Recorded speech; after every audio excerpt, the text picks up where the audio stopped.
random chicas. It's been long. We had a short little break, but we are now back. Okay, it's just me for now. We missed you. We didn't get time to post last week.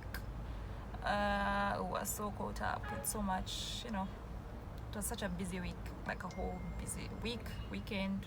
Yeah. So today I'm a bit too early to work. To work? Is it to work or for work? Yeah. So I decided to share this story about some job that I once had a few years ago, like some good years ago, where my supervisor was horrible. The guy was so toxic. Like, if your workplace is toxic, in most cases it's not the workplace, it's the people you're engaging with. It's either your fellow colleagues, it's your bosses, it's people. Generally it's people that make places horrible.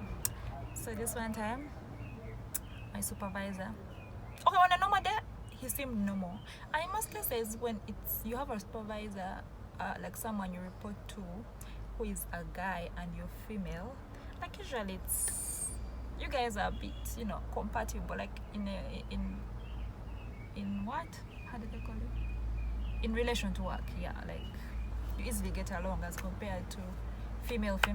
It's women that usually bicker a lot. But in this scenario, my supervisor was a guy. You people, this man was just something else. Like the company would have money for activities, and then the supervisor would never want to sign off. Like, how you go for an activity, let's say you're going for an upcountry meeting, or you've gone for a meeting in town, or there's something you need to buy, and the money is there, but this supervisor would always act like the money wasn't there. So imagine the guy would frustrate your work, like the guy would frustrate your assignments.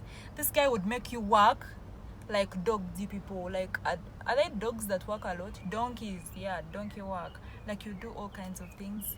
This guy didn't give a damn what time you went home. This guy didn't care. I don't think he cared about his what are they called? Like, if you have a line manager, what are you, like his subordinates? Yeah, the word is subordinates. This guy didn't have any emotions towards his subordinates. I remember there's a time we worked and it clocked 11 p.m. Guys, p.m. 11 p.m. I remember that time someone picked me up. I can't remember who it was because I didn't have a car, and it was late in the night. Someone had to pick me up. I think, was it one of my cousins?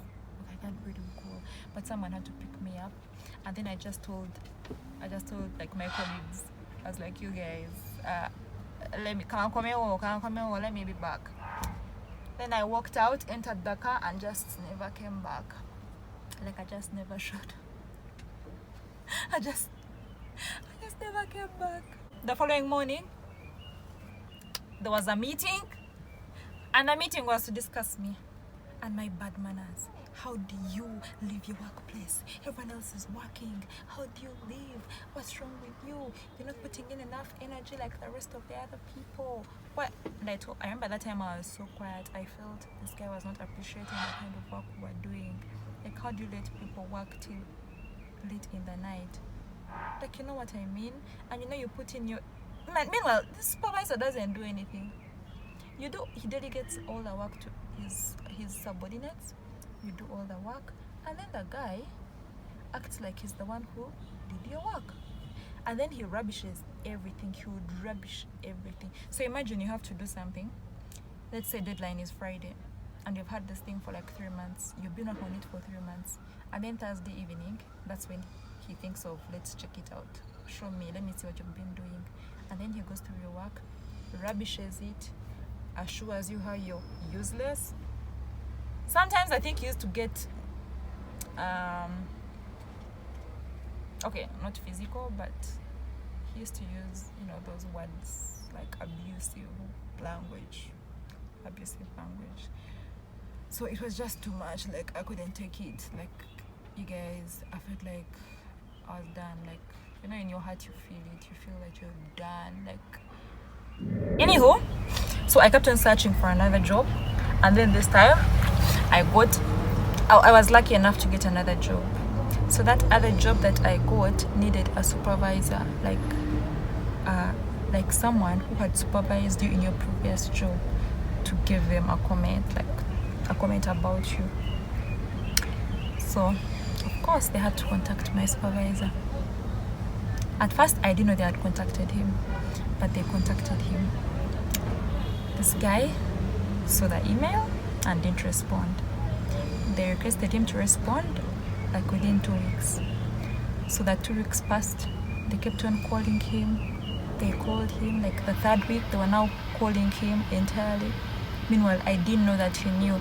But at work, he was throwing random comments. You know, things like, some people think they have made it in life. Some people don't realize that I had big plans for them. Some people have failed to realize that the kind of work we do, like they can never get better. And you know, people like that, bosses who, like horrible bosses, usually make you feel stupid. Like they make it seem like you're worthless, like you're lucky to actually have the job that you have. So in other words, like you can't get another job other than what they are giving you, what they are offering you. So anyway, 3 weeks passed. We've been calling this guy. He picked up the first time, listened to what they were telling him, like, reminding him, we sent you an email, do you know this lady, can you comment, blah blah blah. So he's like, yeah, I saw the email, I'll respond. So he didn't respond. So the entire week they were trying to communicate, like try to get to him, and he'd make the number busy. So the 4th week, now this is coming to a month meanwhile of contacting this guy, they decide to call me. So they call me and tell me, hi, you got the job, but one of the rules is that your immediate supervisor has to, give us comments about your performance in your previous job. I was so freaked out. I was like, oh my god, this guy. So they told me how I'd been contacting him for like 3 weeks. I was so furious. You people, I called the guy. Like I called him. He wasn't at work, but I called him and I told him, first, like, I need to meet you. We need to talk. Okay? Like before this gets to, other people, like let's meet and talk. So he's like, Kawa, I'll be in. I'm having a meeting somewhere else. Let's meet tomorrow morning. We shall talk in the morning. So the morning reaches. I talked to him. I was like, can you kindly, work on this? Like I know I got an opportunity, and I know they've been trying to contact you because they called me. So this guy was such a hater. He didn't let me know about it because he didn't want me to leave. Trying to frustrate your blessing. But if something is meant for you guys, it will be for you. So he told me, yeah, I got the email, I'm going to work on it, let me think about it. PS, it's coming to 4 weeks, like it's now a month. And then these guys are telling me, if you don't have a response by the following week, that's the 5th week, we may have to give the offer to someone else. So I requested them, like, people, please, can I give you another supervisor that can do this for me? So they first refused. I tried to plead and then they refused. I was so frustrated. Like I hated my boss even more because this guy would actually come in, look at me and smile. Can you imagine? Like, who does that? Like, which hater is that? What kind of person are you to do that and frustrate people? Anywho, I was already planning my exit. Like, I need to finish up whatever I'm doing, work, like hand in all my assignments and leave this place. Like, it was now getting too toxic for me. That was the maximum of toxic. What's wrong with this guy? Anywho, so eventually, like a few days later, they called me and allowed me to give them another person. So I gave them a contact, like I gave them the contact of a higher boss. Should I say a higher boss or something like that? So the other person gave me the best recommendation ever, and that's how I ended up getting the job. Because once the recommendation was sent in, I was called at this new place to come and pick, your appointment letter, sign your contract and all. So I signed them, and of course I could not wait to resign from this place because it was so weird, like some bosses are just so weird. Like, can you imagine, you guys, the guy would chop your claims, like the supervisor was something else. Actually, after I resigned, all the money I had worked for, like that entire time, was chopped. Like, I didn't deserve it. Can you imagine? I need to go to like the labor laws or something of my country and complain or file a case. But that's just too much work. So after I got my new letter at my new place, I was so excited. I was like, yo, I can't wait to leave this place. I was so ready for the resignation. So I went, organized like all the assignments I had done, handed in, like I cleared everything. So meanwhile, this guy thought he had frustrated me. Like in his head, he was so sure I've failed to get the other job. Because remember, he didn't respond. He didn't know that I had gotten. I was a step ahead of him. Like by that time, I'd already signed the contract and I was moving on. So, and boom, I hit him with the resignation letter. Like, hey, this is what's happening. I thought I'd let you know that I'll be leaving this company, blah, blah, blah, blah, blah. So he was like, how, why, and because of that, you will not be paid for this month. Like, dude, what are you talking about? I've been working. Anyway, I didn't want to be in that saga. So, all the money I ever made that period, I didn't get paid. All the trips I ever made, like, you know, the per diems, the claims, everything else was chopped.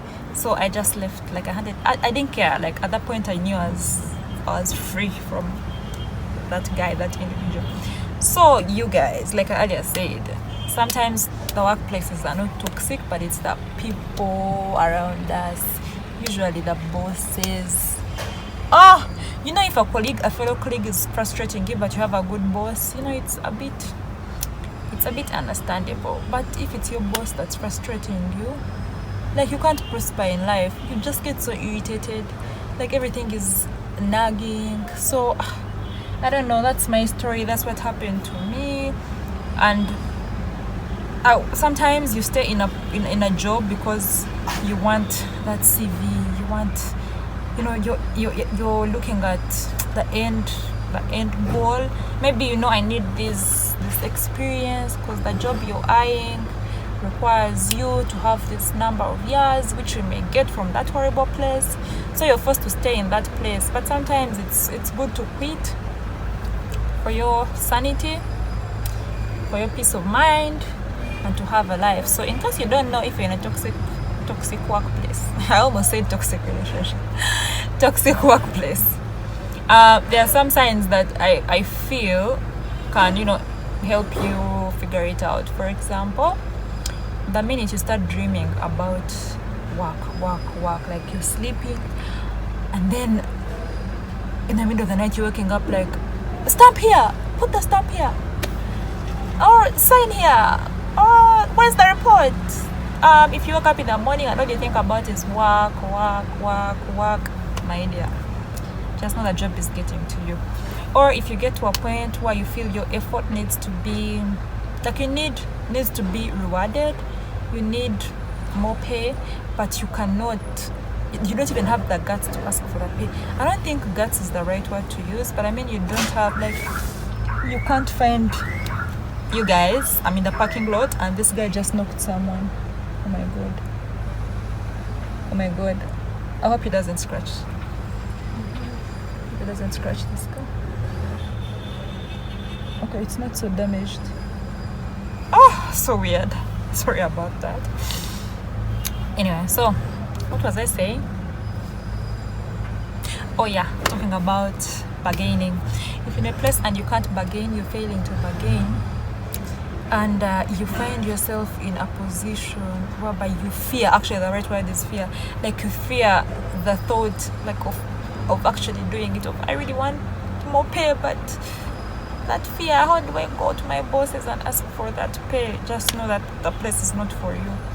The other sign is if you're in a workplace and then there's information that you feel should be shared with you, not even you feel, like information that should ideally be shared with you but is not, then that place is not the right one for your peace of mind. For example, let's say you're an admin officer, and then these guys advertise your job, they get a new person, and you don't know about this person.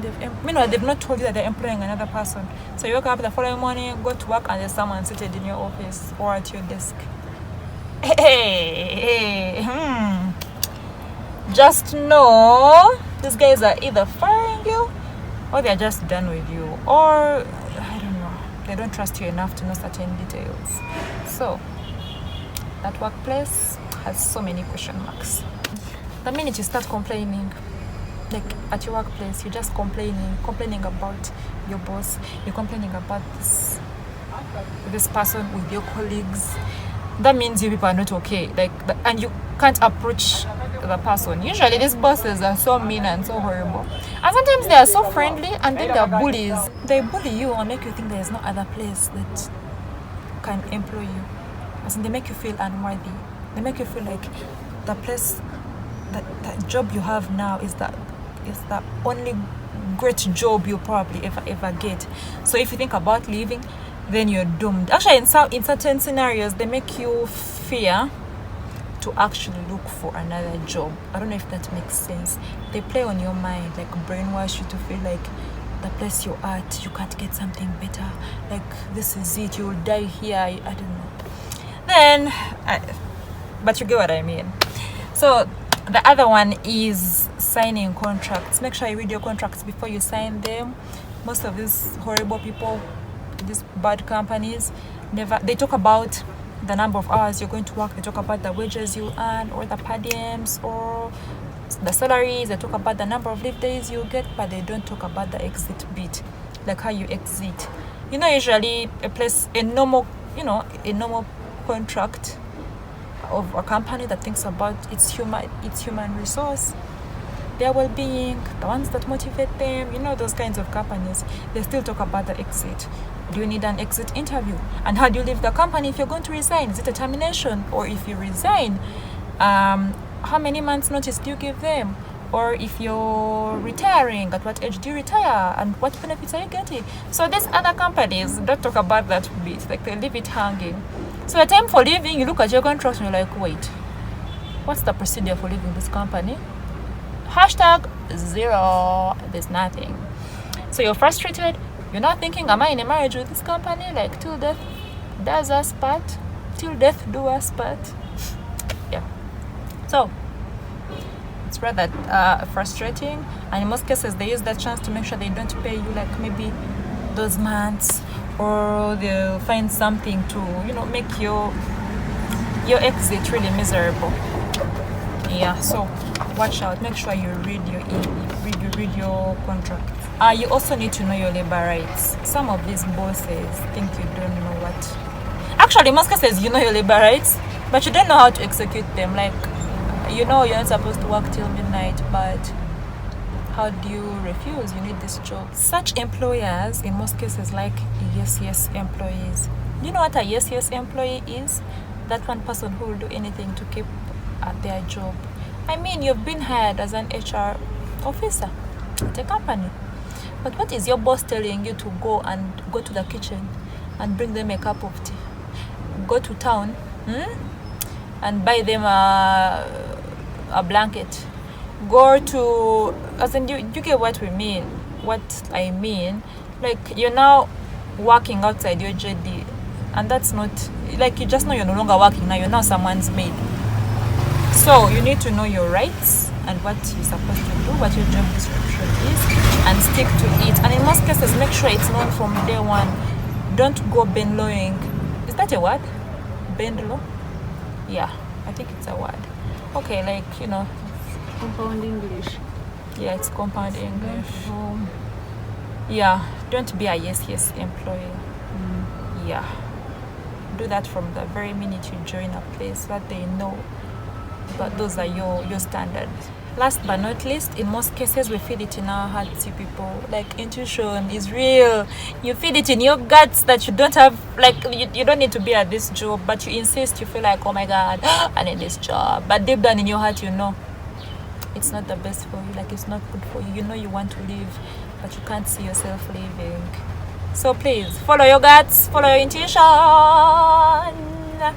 and all will be well. What I went through made me realize that most companies honestly need exit interviews, because in some cases they don't know how they treat their employees. They think they're doing it the right way, yet if we had exit interviews, people would actually tell them off.